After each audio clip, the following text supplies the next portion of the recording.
आपण पाहताय आणि ऐकताय आपल्या अण्णा हे न्यूज हे यूट्यूब चॅनल.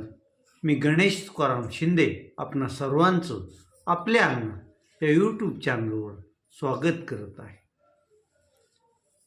मध्यवर्ती सार्वजनिक शिवजयंती महोत्सव समितीच्या अध्यक्षपदी यंदा शिवसेना व एकनाथ शिंदे पक्षाचे शहर प्रमुख आकाश मिलिंद कोकाटे यांची निवड झालेली आहे. आणि निवड झाल्यानंतर त्यांनी यावर्षीपासून मध्यवर्ती सार्वजनिक शिवजयंती महोत्सव समितीतर्फे सर्व धर्मीय विना हुंडा सामूहिक विवाह समारंभ आयोजित करण्याचं निश्चित केलेलं आहे. या विवाहासाठी परंडाभूम वाशीचे आमदार शिवसेना एकनाथ शिंदे पक्षाचे नेते तानाजी सावंत हे मदत करणार आहे, त्याला सहाय्य करणार आहे. आणि या कार्यक्रमाचं नुकतंच पोस्टरचं लोकार्पण आमदार डॉक्टर तानाजी सावंत यांच्या हस्ते त्यांच्या पुणे येथील कार्यालयात पार पडलं. आमदार तानाजी सावंत हे या विवाह समारंभाचं सर्व खर्च आणि त्याचं नियोजन करणार असल्याची माहिती आकाश मिलिंद कोकाटे यांनी दिली आहे.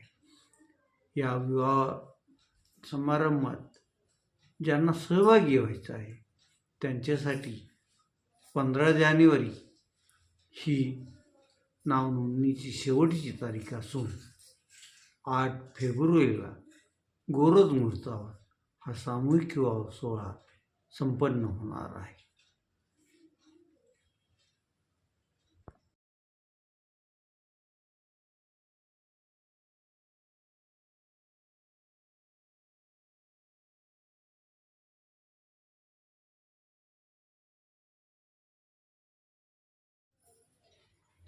आज रविवार राज्यातील 29 महानगरपालिका निवडणुकीत आजचा रविवार सुट्टीचा दिवस असल्यामुळे प्रचाराला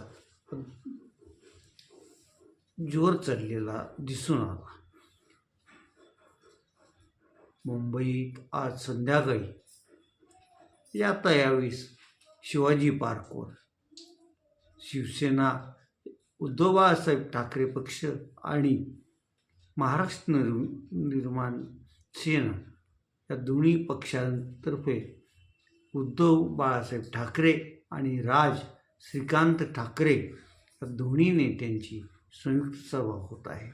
या सभेत ते मुंबईकरांना काय आव्हान करतात याकडं सर्वांचं लक्ष असून त्यांनी परवा नाशिकमध्ये पण संयुक्त प्रचार सभा घेतली होती. आणि नाशिकमध्ये दोघांनीही आम्ही सत्तेवर आल्यावर जनतेसाठी काय करू याचं एक चित्रच मतदारांसमोर सोडलं होतं. आणि त्याचबरोबर त्यांनी महायुतीतील भाजप आणि शिवसेना एकनाथ शिंदे पक्षावर खरपूस टीका केली होती.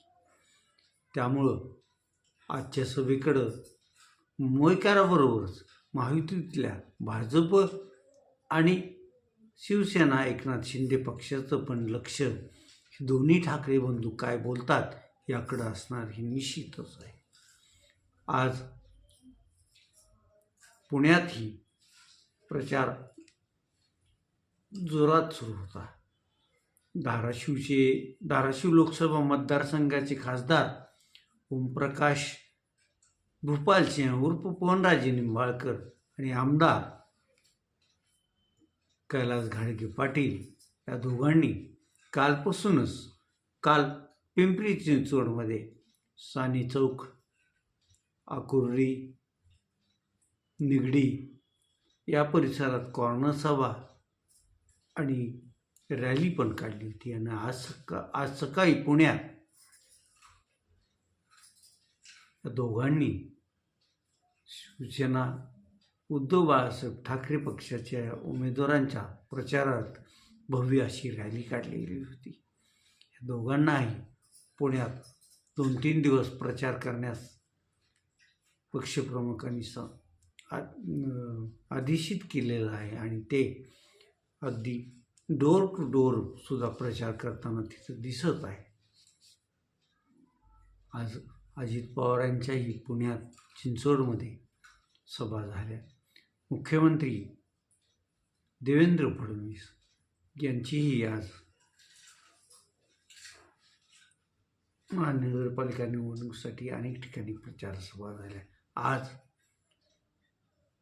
मुंबईत मुख्यमंत्री देवेंद्र फडणवीस आणि उपमुख्यमंत्री एकनाथ शिंदे यांनी भाजप शिवसेना एकनाथ शिंदे पक्ष या दोघांचा जाहीरनामा मुंबईत प्रसिद्ध केला आणि मतदारांना आश्वासनाची अगदी खैरात केली आहे.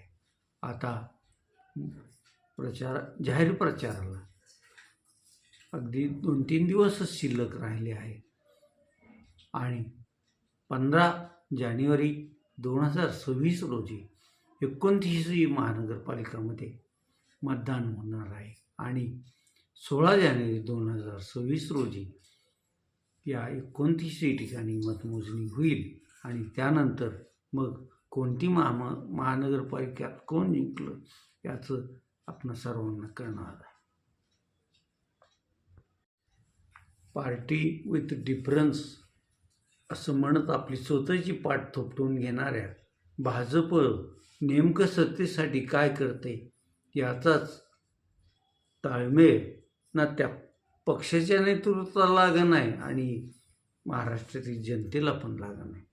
ज्या काँग्रेस विरोधात भाजप सतत लढत आहे त्या काँग्रेसबरोबरच अंबरनाथ नगरपालिकेच्या ह्याच्यात युती करण्याचं पर्यंत त्यांची मजल गेली होती.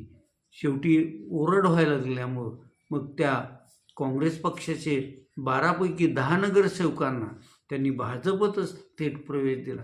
पण एवढं सर्व करूनही त्यांना तिथं सत्तेत बहुमत प्राप्त करता आलं नाही. तिथं शिवसेना एकनाथ शिंदे पक्षाचे खासदार, कल्याणचे खासदार डॉक्टर श्रीकांत शिंदे यांनी अशी काही खेळी केली की राष्ट्रवादी पक्षाच्या 4ही नगरसेवकांना आपल्या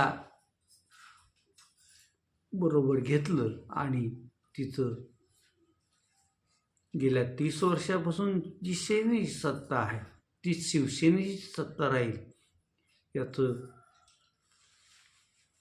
व्यवस्था त्यांनी केली होती. तिकडं अकोटमध्ये तर भाजप MIM बरोबरच युती करण्याचं प्रयत्न झाला आहे किंवा तो झालाही होता. परंतु ज्यावेळेस वरिष्ठ नेत्यांनी तिथले आमदार भाडसाकळे यांनाच कारणे दाखवा नोटीस पाठवली त्यामुळे हे थोडं हे प्रकरण थंड बासमात पडलं आहे. तर या उपर बदलापूर येथे तर पक्षानं अगदी आपल्या होती नव्हती तेवढी सोडून दिली की काय असं म्हणण्याची परिस्थिती आली होती. कारण तेथील शाळेत जो गेल्या वर्षी एका बालिकेवर अत्याचार झाला होता आणि तिथं खून झाला होता त्या प्रकरणात संशयित आरोपी असणाऱ्या त्या शाळेच्या संस्थाचालकाला तुषार आपटेला बदलापूर नगरपालिकेचं स्वीकृत सदस्य म्हणून भाजपने त्याची निवड केली होती. यावर सगळीकडून ज्यावेळेस आवाज उठला त्यावेळेस काल तुषार आपटेंनी सुरकेत नगरसेवक पदाचा राजीनामा दिला. म्हणजे हे काय दर्शवत आहे? खरंच सगळ्यापेक्षा वेगळा पक्ष भाजप आहे हेच दाखवणारं हे चित्र आहे. सांगायचं एक आणि करायचं दुसरं, असंच काम भाजपकडून सध्या होत आहे. आणि सत्तेसाठी वाटेल ते करायला भाजप मागं पुढं पाहत नाही, हेच यावरून दिसून येत आहे. आज आपण येथेच थांबूया. तुम्ही आपल्या अण्णा हे यूट्यूब चॅनल सबस्क्राईब करा, लाईक करा आणि कमेंट्स पण नोंदवा. धन्यवाद.